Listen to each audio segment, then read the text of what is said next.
Hello students, today we have to start with our fifth chapter, that is the coal and petroleum. So what is coal and petroleum?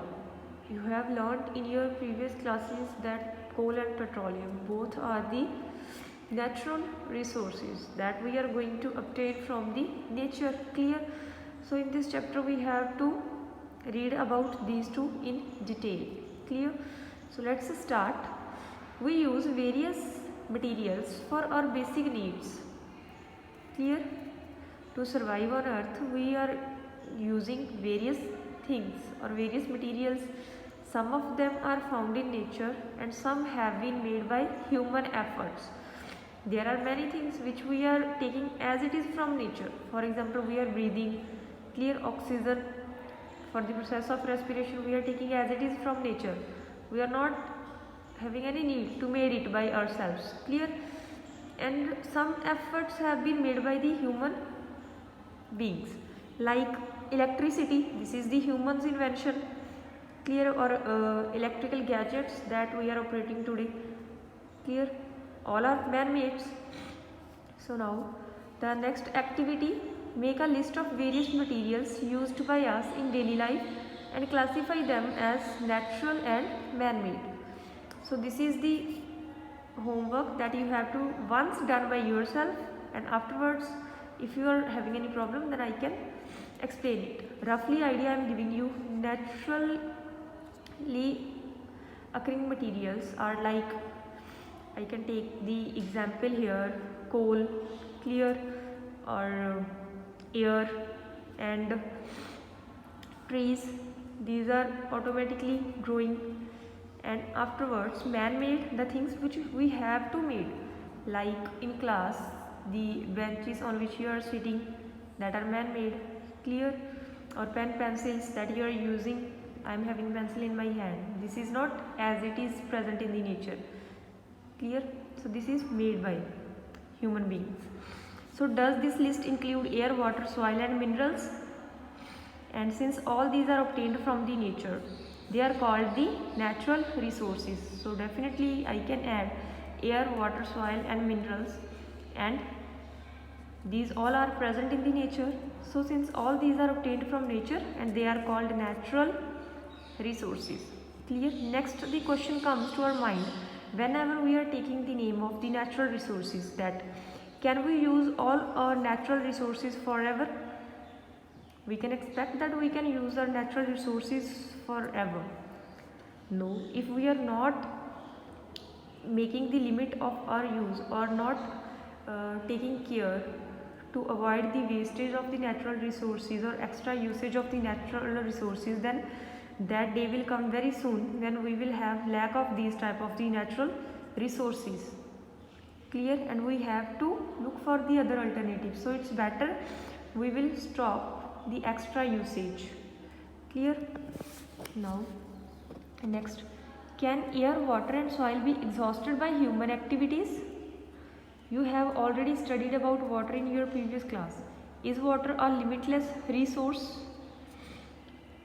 But you have learned that definitely you know the importance of air, water and soil.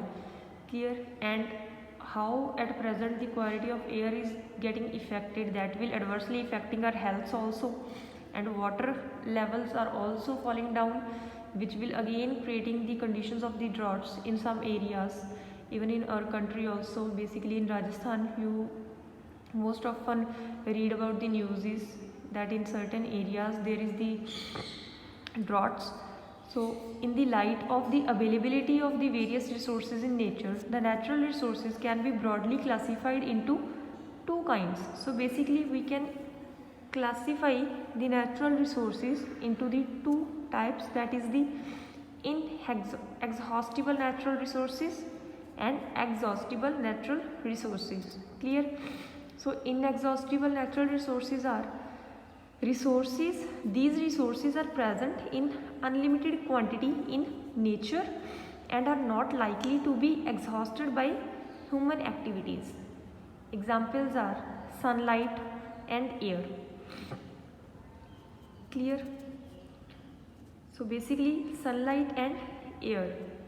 Generally the type of the resources that we can't touch or hold are considered in the category of the inexhaustible. Like sunlight we can feel, air we can breathe, but we can't hold. Clear? So sunlight and air are the inexhaustible natural resources, and exhaustible natural resources are the amount of these resources in nature is limited. These are present in the limited amount, means we can face the lack of these type of the resources. So they can be exhausted by human activities. Examples of these resources are forests, wildlife, minerals, coal, petroleum, natural gas, etc. Clear? Means which are present in certain extent in our nature. Now we are not having very wide range of their reservoirs, because as you know, or as you have learned about the formation of the natural or fossil fuels like petroleum, coal, these all are formed from the dead remains of the plants and animals that have buried under the surface of the earth near about many years ago.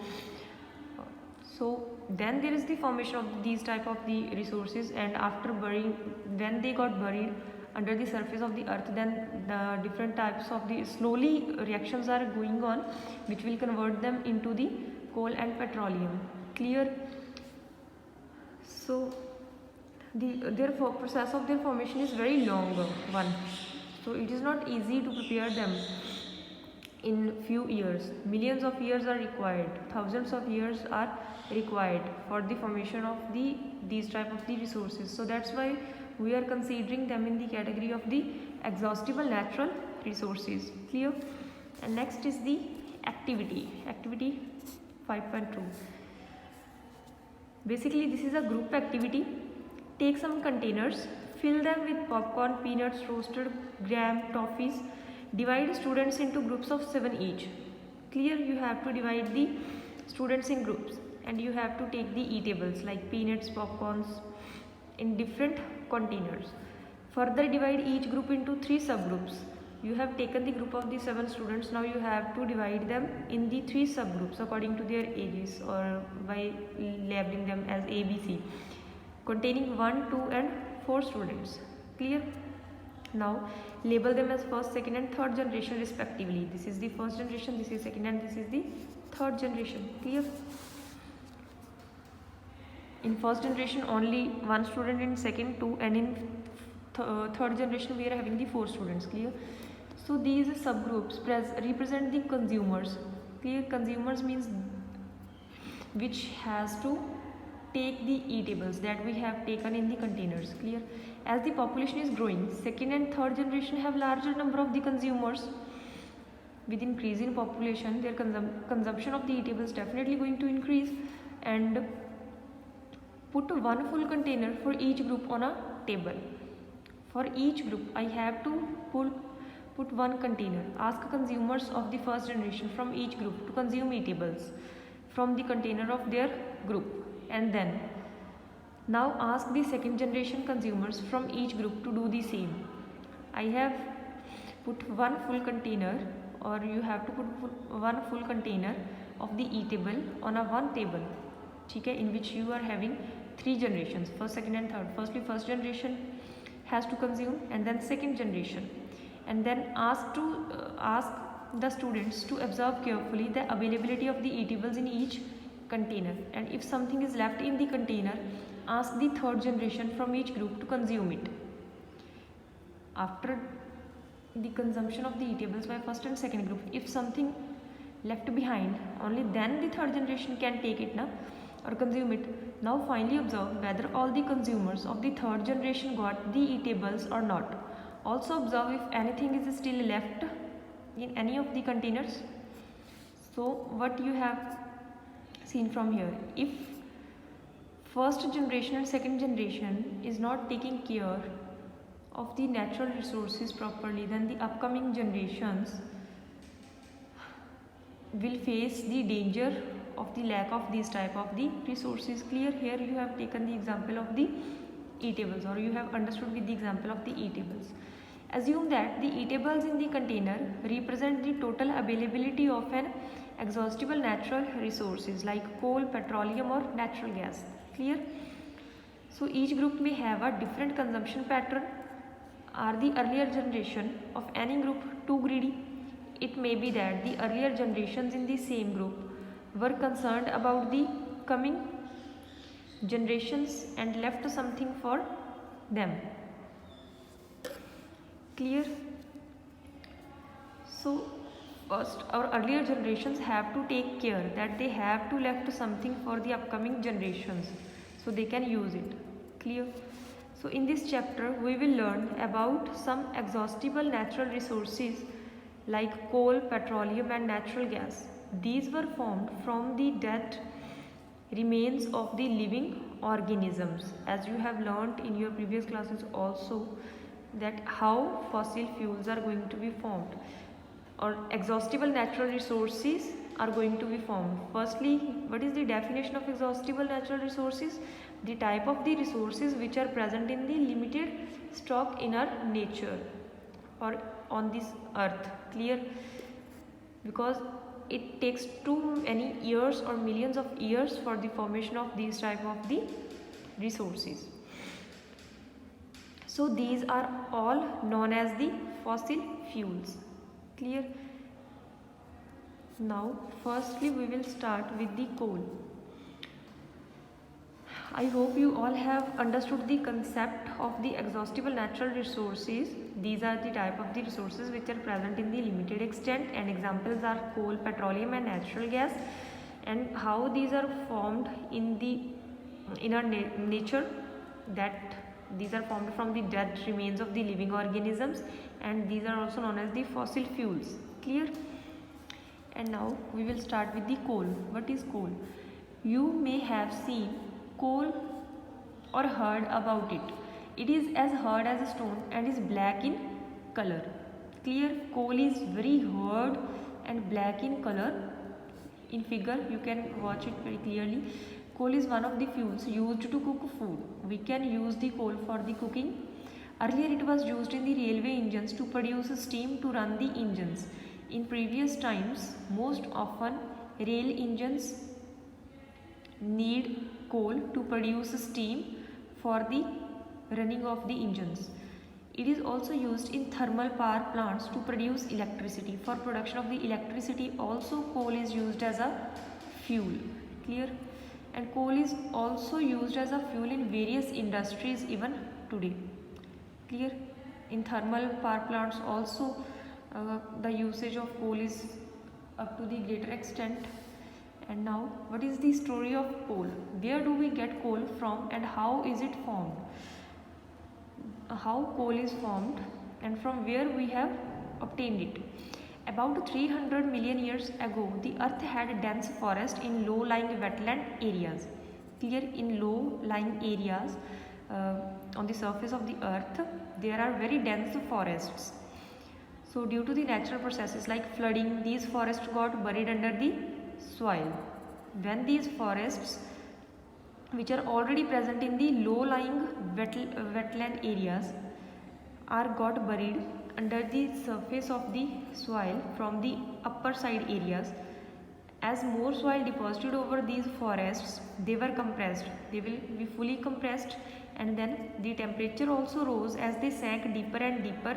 As the soil is from the upper lying areas will going to cover these forests, then the temperature in these areas will going to increase.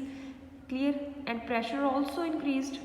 So dead plants got slowly converted into the coal after the slow reactions, as coal contain mainly carbon. So which element we can take from coal as it is? Basically coal is the second form or first form of the carbon, we can say. The slow process of conversion of dead vegetation into the coal is called the carbonization. Clear? So generally the formation process for the formation of the coal takes millions of years. So this slow process of conversion of dead vegetation into coal is called carbonization. Clear? Because coal generally consists of what? carbon. Clear?